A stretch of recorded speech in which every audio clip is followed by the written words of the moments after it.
Pourquoi l'assemblée doit-elle honorer son pasteur? Premièrement, c'est parce que le Seigneur lui-même le veut. Donc le pasteur mérite d'être honoré à cause du Seigneur. Donc c'est à cause du Seigneur que nous devrons honorer l'homme de Dieu, le serviteur de Dieu. Pourquoi? Parce que c'est Dieu qui l'a choisi et l'a placé au milieu de nous pour nous éclairer, pour nous conduire, pour être avec nous et nous enseigner et nous aider à mieux connaître le Seigneur et à marcher selon les principes du Seigneur.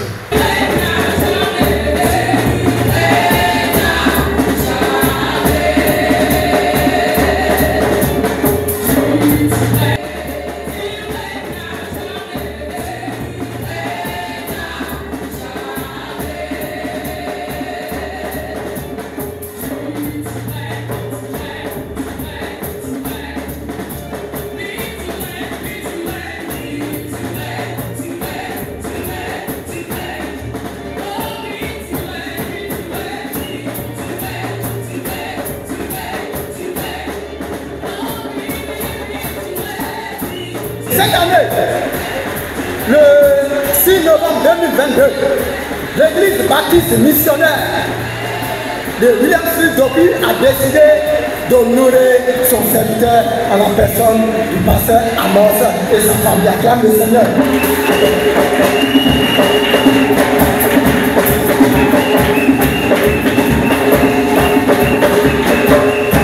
Et en ma qualité de conseiller auprès du pasteur, nous avons choisi cette date pour honorer l'homme de Dieu. Et l'honneur de choix de vous souhaiter la bienvenue dans cette église où vous vous sentirez, j'espère, comme chez vous. Car c'est avec un cœur fraternel et affectueux que nous vous accueillons ici. En même temps, quelle est pour chacun l'occasion de donner libre cours à une légitime allégresse, la célébration de la fête pastorale. Ce qui nous offre la possibilité de mesurer le chemin parcouru depuis de nombreuses années, passant par l'école Sorbonne, la famille Ballier, l'école Merveille, et aujourd'hui nous nous retrouvons au Dopi. Amen. C'est pour vous dire qu'avec cet homme de Dieu, nous avons fait beaucoup de chemin ensemble, nous avons beaucoup fait. Et une chose qui m'a marqué durant tous ces parcours, c'est de se priver de la nourriture le 1er janvier. Comment vous pouvez comprendre qu'un homme de Dieu dit à ses disciples, à ses conseillers, pour la cause du Seigneur, privez-vous de la nourriture pour que nous rentrons en intimité avec Dieu. Il faut avoir de la folie et avec cet homme de Dieu, nous avons connu la folie du Seigneur.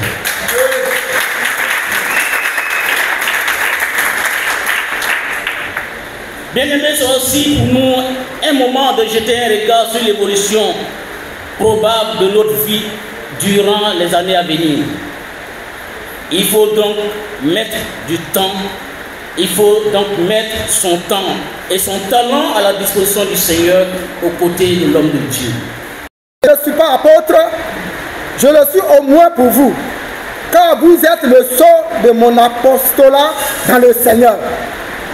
Amen. Amen. C'est Paul qui parle aux Corinthiens. Il a dit, si les autres disent que je ne suis pas apôtre, pour vous au moins, je suis apôtre. Parce que c'est moi qui vous ai amené dans le Seigneur.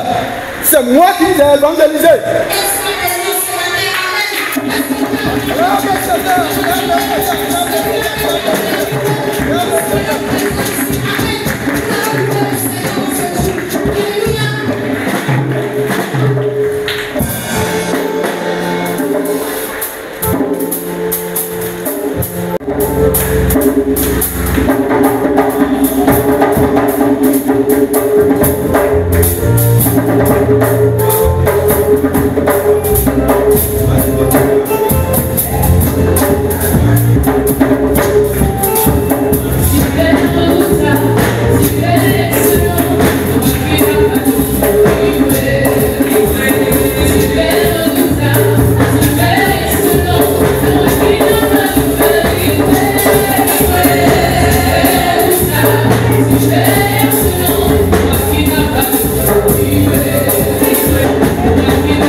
soit notre femme, comme le font les autres apôtres et les frères du Seigneur et Céphas, ou bien est-ce que moi seul et Barnabas, nous n'avons pas le droit de ne point travailler? Qui jamais fait le service militaire à ses propres frères? Qui fait le service militaire à ses propres frères?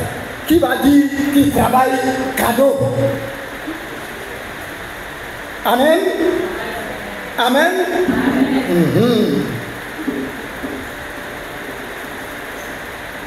Qui est-ce qui plante une vigne et n'en mange pas le fruit?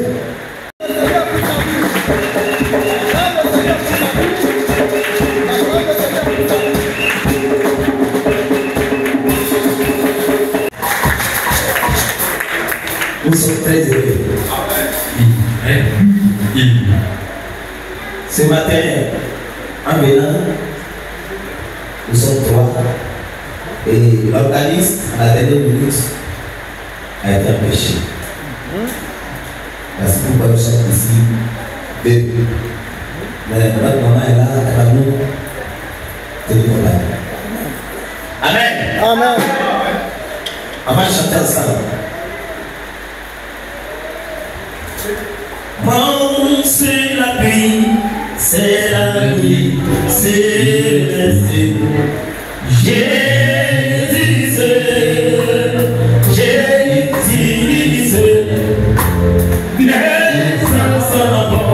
c'est la vie,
à la dame de acclamer le Seigneur pour sa vie.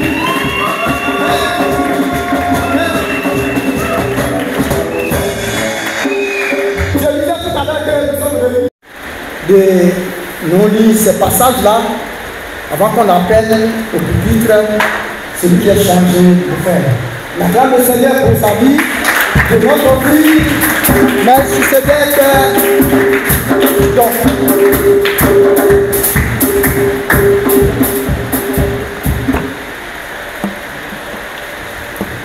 bonjour peuple de Dieu, je vous salue dans le précieux nom de notre Seigneur Jésus-Christ. Aujourd'hui, trois textes soutiendront la prédication de ce matin en soutien de ce débat pour le respect de la parole du Seigneur.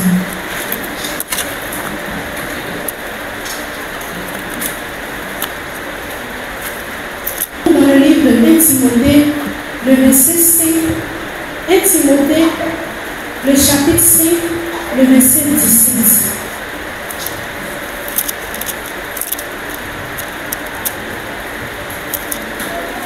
Timothée, le chapitre 5, le verset 17. Je lis la parole de Dieu avec foi et respect. Que les anciens qui gouvernent bien soient jugés dignes d'un doux honneur. Principalement ceux qui travaillent à la prédication et à l'enseignement. Le deuxième texte est Thessaloniciens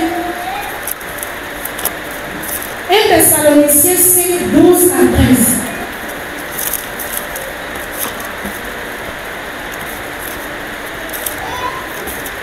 1 Thessaloniciens 5, le verset 12 à 13.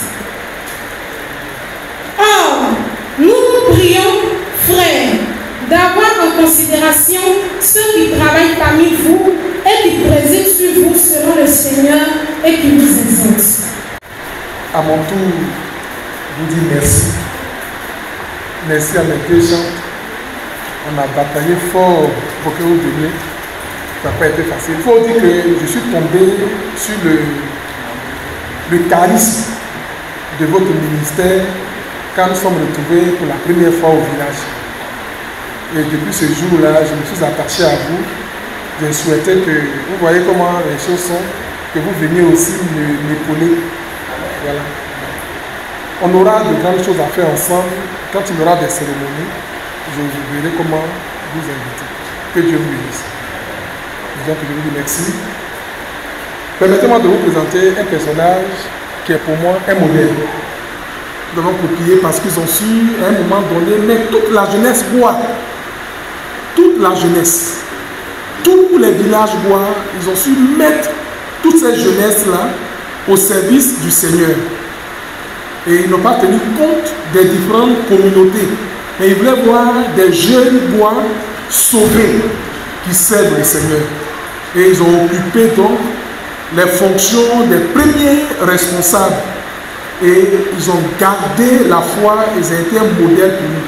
C'est pourquoi chaque fois qu'il y a une cérémonie de ce genre, j'essaie de lui tendre la main pour lui dire grand frère, est-ce que tu ne peux pas venir apporter ta touche en tant qu'aîné pour parrainer ou pour apporter une exhortation, un encouragement à ton petit frère que je suis et au peuple de vous qui t'écouteront. Je voudrais donc vous présenter M.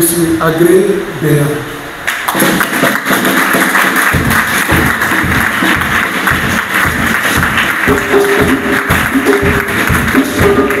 Et de venir voir ce qu'on fait ensemble ici. Et je crois qu'à partir de l'année prochaine, il aura l'occasion de nous enseigner. Il viendra nous enseigner la parole de Dieu. Il y a un autre, je vous ai parlé de lui, Don Odie Isa. Celui-là, on appelle ça le mathématicien. Frère Odie, toi tu m'as marqué toute ma vie. Il est fort en mathématiques. Odie, tiens-toi dit. Voici Don Odie Isa. Je ne vais pas le chanter, mais au lycée modèle de Diblo, c'est lui-là qui peut corriger le professeur. Lui, c'est mon petit frère, donc je peux le tutoyer. Le grand frère, je l'ai respecté. Je peux dire, il dit, viens là, il dit, je viens. Et il est venu. Je vais vous présenter une amie du lycée modèle de Diblo. Je ne sais pas si toi tu la connais. Tu connais Odé? Matt. Il y a longtemps? Nous étions au lycée moderne de Dico. C'est une amie. Elle m'a beaucoup fatigué. Aujourd'hui, je suis devenu pasteur. Elle dit, tu es sûr que tu es pasteur? Je dis, je suis pasteur. Il faut venir, tu vas voir. Max Angora. C'est toi qui es Angora. La grande guerrière m'a bien aimé. Elle dit, toi tu ne m'appelles pas. Et puis tu dis, il y a qu'à venir. Il faut venir, viens taper. Demain matin, je t'appelle. À quoi féliciter, viens taper. C'est mon bien aimé.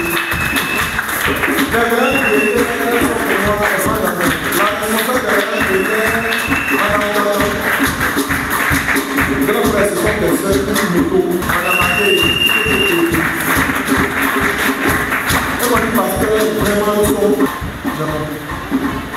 Celui qui va vous enseigner le prophète Tapara.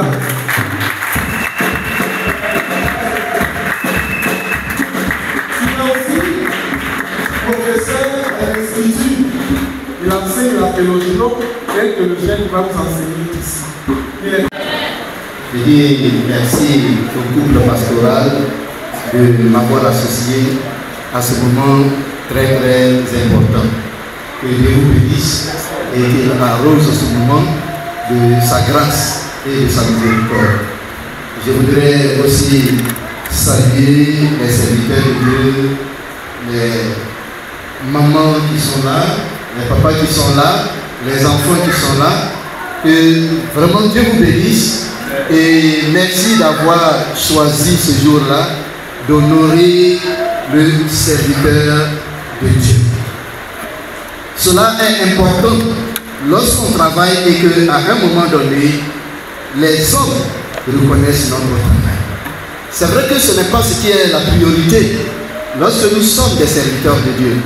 La priorité, c'est que c'est Dieu qui nous récompense.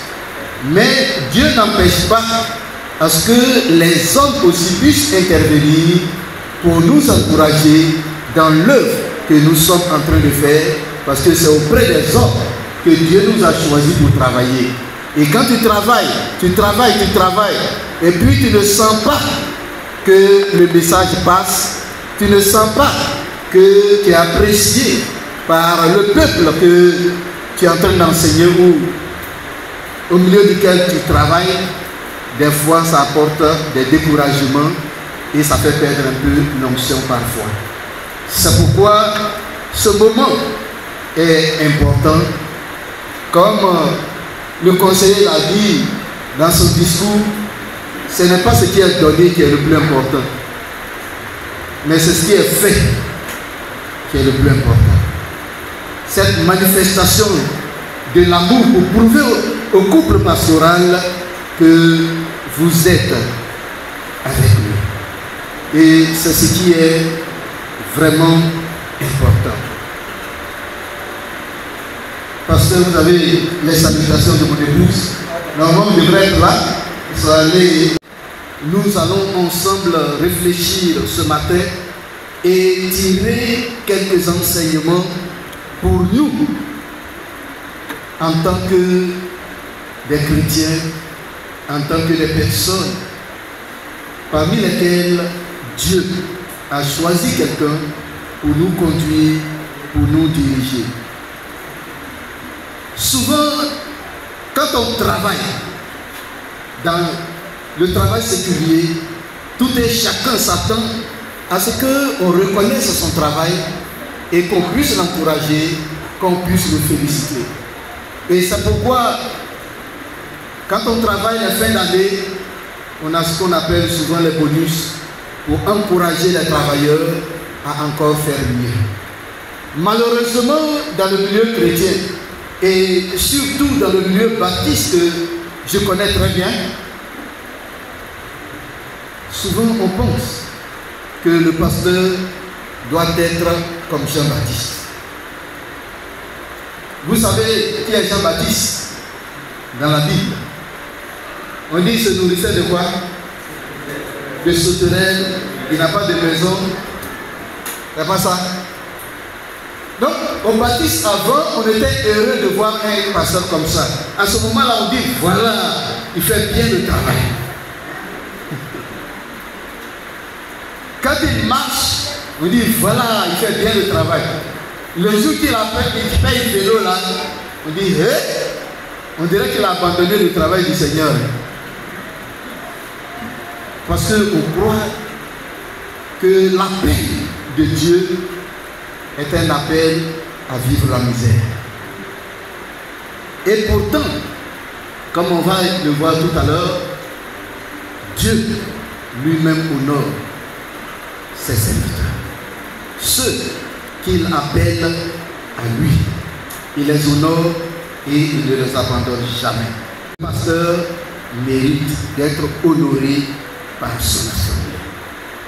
C'est le titre que je donne ce matin à cette exhortation.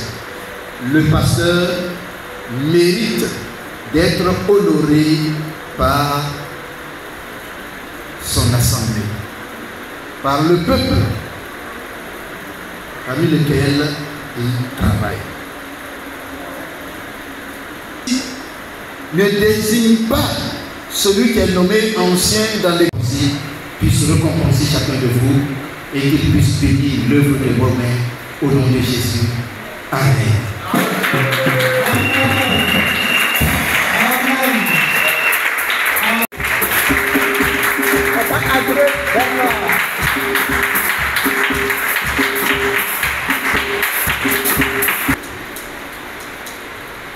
Alléluia.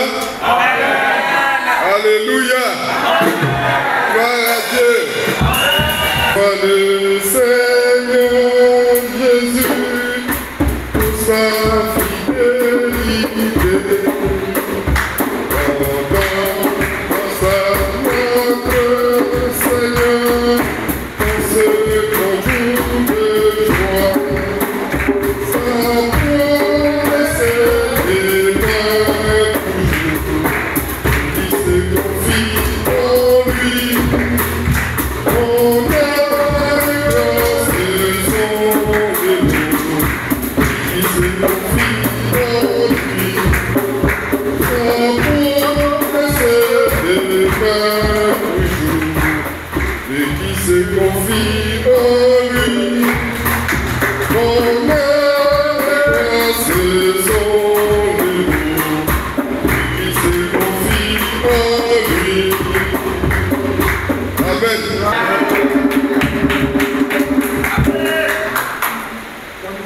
Moi, c'est Agré Kouadjo Bernard. Et le pasteur tout à l'heure a dit comment nous nous sommes rencontrés. Je voudrais bénir le Seigneur pour cette grâce qu'il nous fait de nous tenir à ce lieu.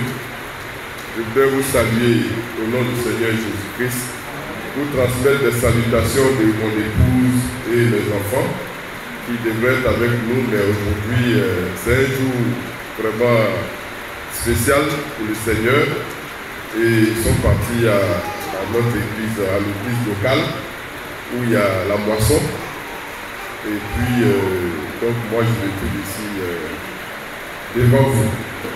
Je voudrais saluer les responsables de l'église, tout le corps pastoral, les diacres, les anciens. Je voudrais dire merci au Seigneur, bénir le Seigneur pour le prédicateur du jour, pour le pasteur qui tout à l'heure nous a gratifié sous l'inspiration du Saint-Esprit de ce beau message.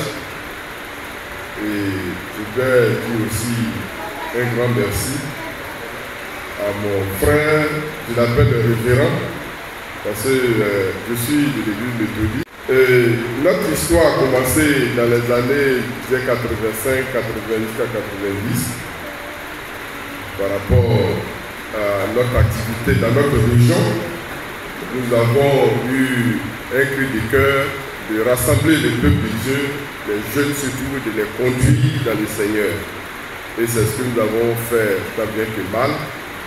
J'ai rencontré le pasteur Amos, comme je dis, dans les années 85 jusqu'à 90.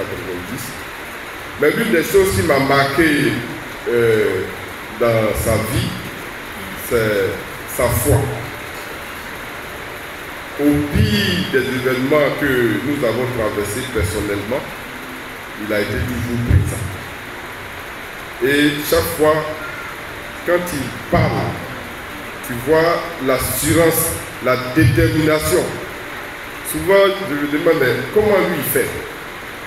Et ça, il faut que nous bénissons le Seigneur aussi pour son serviteur, pour son engagement. Parce que beaucoup ont été appelés, mais très peu communiquent cette foi.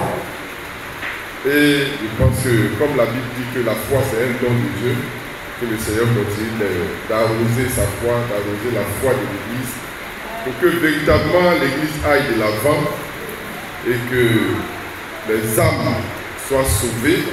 Parce que de tout ce n'est pas ce que nous faisons sur la terre ici. Il faut que nous ayons à l'esprit les yeux fixés sur le royaume des cieux. Et ça, ce n'est pas une fable, c'est une réalité. Le Seigneur Jésus reviendra nous prendre avec lui pour que nous allions auprès du Seigneur où nous demeurerons pour l'éternité.